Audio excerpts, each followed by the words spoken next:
If you want to achieve long-lasting happiness, you've got to understand spirituality. The art of seeking out a connection with something bigger than ourselves. Anyone who's on a spiritual journey is hoping to connect with a higher power and the people around them. If you want to become a master of spirituality, you're in the right place because that's what we're talking about today.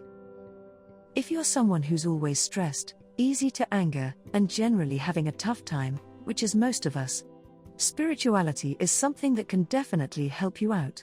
Getting in touch with your spiritual nature will make it easier for you to deal with day-to-day problems, issues with love, and any drama that might be going on at work. Feeling and being one with your spirit is something that'll bring you peace and happiness. Who doesn't want that? The world can be a bit manic at times, but if you can get a real understanding of spirituality and how to add it to your life, you'll be so much better off. When you're connected to a higher power and the people around you, you'll never feel alone. You'll always feel a sense of comfort and security that makes you feel like you can do anything. Generally speaking, spiritual people are more altruistic, compassionate, loving, and forgiving, so there's no downside to it really.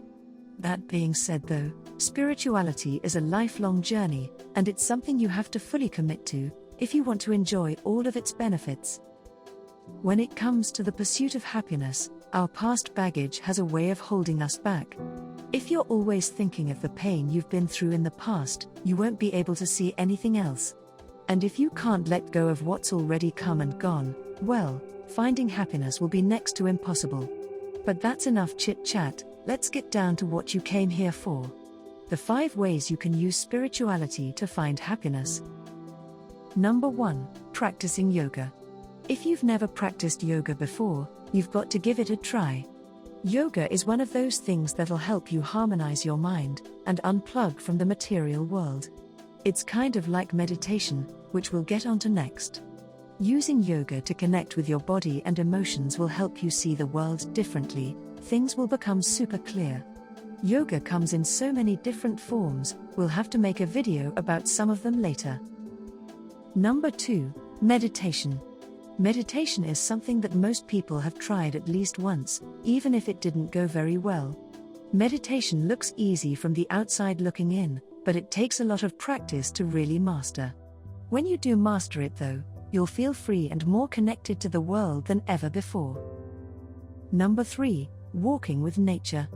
It sometimes feels like going for a walk in nature is something that no one has an interest in doing, but it's one of the best things you can do for your spiritual, mental, and physical well-being. The smell of nature, the feeling of the ground beneath your feet, the blue sky, and if you're lucky enough, a light breeze on your face, all of it will bring you a deep sense of peace. Getting away from the modern world is the quickest and easiest way to become more spiritual, and it's something you can do right now. Number 4, keeping a diary. It's very easy to forget the good things we have going for us, but very easy to remember the bad. If you want to go on a spiritual journey, it'll be good for you to start writing stuff down and appreciating the things that you're grateful for. Whenever you look back over your diary, you'll usually see that you have way more blessings than you thought. Number 5, learning to forgive. Even though you don't have to go through any training to forgive someone, it's one of the hardest things to do. The thing is though, if we can't forgive the people who have hurt us, it'll make it hard for us to move on, hopefully to something more fulfilling. All that time and energy you spend on hating someone, you could use on improving your own life, and the lives of the people you love. Well, that was a short and sweet one, but hopefully you'll have a better understanding of spirituality, and how you can use it to find happiness. You shouldn't expect to become a spiritual guru overnight. It takes discipline and long-term effort to master. Still, it's more than worth it. Every journey starts with a first step, and we're here to take that first step with you right now. If you want to learn more about spirituality, happiness, and the universe, make sure to like, share, and subscribe for more videos from trusted psychics.